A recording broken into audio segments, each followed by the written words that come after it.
అమరావతి రాజధాని నిర్మాణం శరవేగంగా జరుగుతోంది. మొన్నటి వరకు ఏపీ రాజధాని ఏది అంటే చెప్పుకునే పరిస్థితిలో ప్రజలుండేవారు కాదు. కానీ ఇప్పుడు మాత్రం సగర్వంగా చెప్పుకుంటున్నారు అమరావతి అని. అందుకు తగ్గట్టుగానే అమరావతి నిర్మాణ పనులు శరవేగంగా జరుగుతున్నాయి. అయితే అమరావతిలో 70 ప్రభుత్వ రంగ సంస్థలు నిర్మితమవుతున్నాయి. అందులో బ్యాంకులు సైతం ఉన్నాయి. మరో 4 వరకు ప్రైవేట్ యూనివర్సిటీలు, ఆసుపత్రుల నిర్మాణం జరుగుతోంది. అయితే అమరావతి ఔన్నత్యాన్ని గుర్తించిన బాలీవుడ్ సంస్థలు అమరావతిలో పెట్టుబడి పెట్టేందుకు ముందుకొస్తున్నాయి.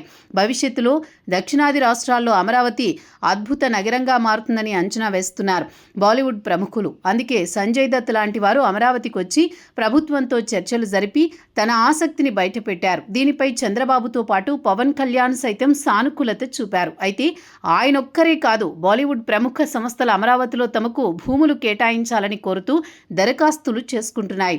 అయితే వాటికి భూముల కేటాయింపుకు సంబంధించి సానుకూల నిర్ణయాల దిశగా ప్రభుత్వం అడుగులు వేస్తోంది. అమరావతి ఔన్నత్యాన్ని బాలీవుడ్ గుర్తించింది, కానీ టాలీవుడ్ మాత్రం గుర్తించడం లేదు. అసలు ఏపీనే టాలీవుడ్ లెక్క చేయడం లేదు. ఏపీ పాలకుల విషయంలో కూడా అలానే ఉంది చిత్ర పరిశ్రమ పరిస్థితి.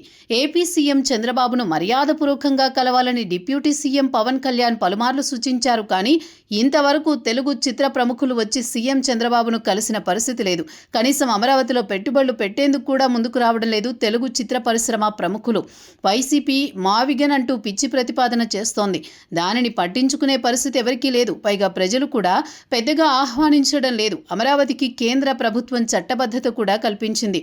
దీనిని గుర్తించి ఎక్కడో ఉన్న బాలీవుడ్ పరిశ్రమ అమరావతికి వచ్చేందుకు సిద్ధపడింది. కానీ ఇక్కడ వ్యాపారం చేసుకుని లాభాలు ఆర్జిస్తున్న టాలీవుడ్ మాత్రం అమరావతి ముఖం చూడడం లేదు. ఇది ఎంతమాత్రం సహేతుకం కాదు. అమరావతి విషయంలో ఇప్పటికైనా తెలుగు చిత్ర పరిశ్రమ ఒక నిర్ణయానికి రావాలి.